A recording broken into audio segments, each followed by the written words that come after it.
혹시 사랑하는 사람의 가방 안에서 곰팡이가 핀 귤을 발견해 보신 적 있나요? 아니면 침대 매트리스 사이에서 반쯤 먹다 남은 쿠키를 찾아낸 적은요? 남들은 제가 예쁘고 귀하게 자란 아내와 살아서 참 부럽다고 말합니다. 네, 겉으로 보기에 제 아내는 완벽합니다. 누가 봐도 사랑받고 자란 외동딸 그 자체거든요. 하지만 저는 압니다. 그 겉모습 뒤에 숨겨진 추악한 진실을요. 저는 지금 매일 밤 거대한 쓰레기장 한가운데서 잠을 청합니다. 오늘 저는 결국 한계에 다다랐습니다. 도대체 우리 집이 왜 이 지경이 됐는지 제 비참한 이야기 좀 들어보시겠습니까? 처음 아내를 만났을 때 저는 정말로 운이 좋은 남자인 줄 알았습니다. 예쁜 얼굴, 우아한 말투, 사소한 배려에도 고마워요라며 눈을 맞출 때면 온 세상을 다 얻은 것 같았죠. 맞습니다. 저는 아내에게 첫눈에 반했습니다. 솔직히 아내는 정말 예쁘거든요. 게다가 귀하게 자란 외동딸이죠. 장인어른과 장모님이 금지옥 여부로 키워 손에 물 한 방울 안 묻히고 컸다는 이야기는 제게 오히려 보호 본능을 자극하는 요소였어요. 그런데 그 구김살 없는 모습 뒤에 생활 능력 제로라는 무서운 그림자가 숨어 있을 줄은 꿈에도 몰랐습니다. 결혼하고 한 달이 지났을까요? 환상은 처참하게 깨졌습니다. 퇴근하고 집에 돌아오면 가장 먼저 저를 반기는 건 현관부터 거실까지 일렬로 늘어선 아내의 허물들이었습니다. 신발은 아무렇게나 뒤엉켜 있고 그 위로 택배 박스들이 쌓여 있습니다. 거실로 들어가는 길은 마치 지뢰밭을 걷는 기분입니다. 양말은 벗은 자리에 그대로 돌처럼 굳어 있고 소파는 이미 아내의 옷들에 점령당해 앉을 자리조차 없습니다. 여보, 옷은 옷장에 걸어야지. 응, 나중에 한꺼번에 할게. 하지만 그 나중은 영원히 오지 않습니다. 우리 집 의자들은 사람이 앉는 용도가 아니라 옷을 쌓아두는 간이 선반이 된 지 오래입니다. 진짜 지옥은 주방입니다. 싱크대 안에는 며칠 전 먹은 배달 음식 용기들이 썩어가고 있습니다. 그 위로 오늘 아침에 쓴 컵들이 층층이 쌓여 설거지 탑을 이룹니다. 음식물 쓰레기 봉투는 터지기 일보 직전인데도 아내는 그 위에 꾸역꾸역 새 쓰레기를 얹습니다.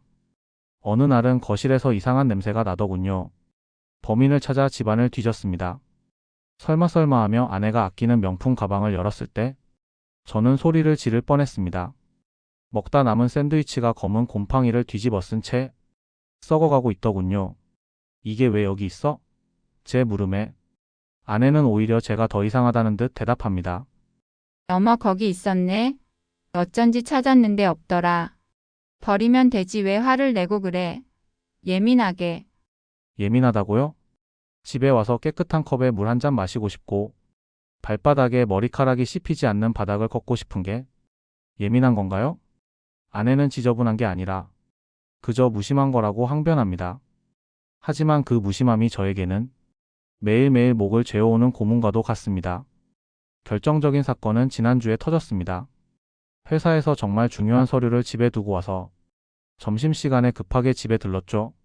그런데 현관문을 여는 순간 훅 끼쳐오는 신내와 사방에 널브러진 쓰레기들에 숨이 턱 막혔습니다. 안방 침대 위엔 빨래한 옷과 안 한 옷이 뒤섞여 산을 이루고 있고 그 산더미 속에서 아내는 태연하게 과자를 먹으며 드라마를 보고 있더군요. 바닥에는 과자 부스러기가 가득했습니다. 그 순간 깨달았습니다. 아내에게 이 집은 안식처가 아니라 그냥 자기가 편하면 그만인 쓰레기통이라는 걸요. 내가 매일 퇴근해서 2시간씩 허리가 끊어져라 치우면 뭐합니까? 아침이면 다시 원상복구인데요. 여보, 우리 같이 좀 치우고 살자.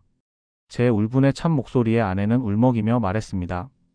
당신 변했어. 예전엔 다 이해해 준다더니.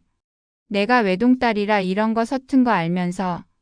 당신은 나보다 이 집이 깨끗한 게 더 중요해? 그 말을 듣는 순간 가슴 속에서 무언가 툭 하고 끊어지는 기분이었습니다. 외동딸로 귀하게 자랐다는 게 배우자의 인생을 갉아먹어도 된다는 면죄부는 아니지 않습니까? 저는 아내의 남편이지 평생 뒤처리나 하러 온 파출부가 아닙니다. 이제는 아내를 봐도 설레지 않습니다. 화장을 고치는 아내의 예쁜 손을 보면 저 손으로 썩은 음식을 방치했을 모습만 떠오릅니다. 향수 냄새 뒤로 집안의 쿰쿰한 악취가 느껴져 저절로 고개를 돌리게 됩니다. 사랑만으로는 살 수 없다는 말, 이제야 뼈저리게 이해합니다. 사랑이 아무리 커도 매일 눈앞에 펼쳐지는 더러운 현실 앞에서는 결국 썩어 문드러지게 되더군요. 오늘도 퇴근길, 아파트 단지가 보이기 시작하면 심장이 두근거립니다. 설렘이 아니라 공포입니다.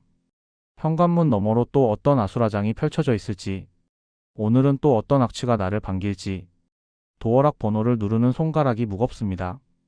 저는 오늘 어떤 마음으로 저 문을 열어야 할까요? 이 지옥 같은 일상을 끝내려면 결국 이 인연을 정리해야 하는 걸까요? 답을 찾지 못한 채 저는 오늘도 차가운 문손잡이를 잡고 한참을 서 있습니다. 여러분이라면 이런 아내와 평생을 함께할 수 있으시겠습니까?